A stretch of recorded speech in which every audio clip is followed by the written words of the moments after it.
నమస్కారం చంద్ర TV news channel కి స్వాగతం।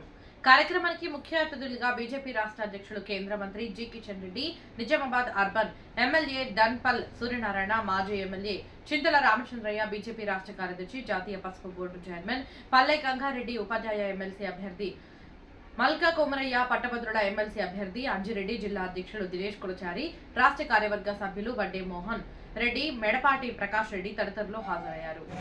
తెలంగాణ రాష్ట్రంలో ఉన్నటువంటి 3 శాసన మండలికి సంబంధించినటువంటి ఎన్నికలు జరుగుతూ ఉన్నాయి।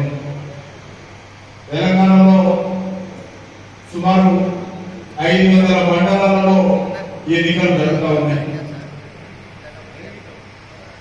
మహబూబ్నగర్, హైదరాబాద్ తప్ప రాష్ట్రంలోని అన్ని ప్రాంతాలలో కూడా ఈ యొక్క శాసన మండలి ఎన్నికలు జరుగుతూ ఉన్నాయి।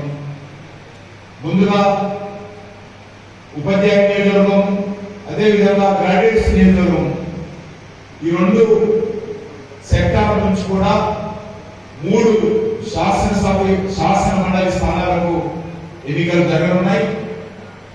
ఈ ఎన్నికల్లో ఉద్యోగస్తులు, పట్టభద్రులు, టీచర్లు ప్రధానంగా వీళ్ళు కీలక పాత్ర పోషించనున్నారు। ధన్యవాదాలన్నా। మీ యొక్క స్ఫూర్తితోని ఇందూరు జిల్లాలో ఉన్న 30,000 గ్రాడ్యుయేట్స్ ఓట్లు, 3,700 టీచర్స్ ఓట్లు అన్ని కూడా నరేంద్ర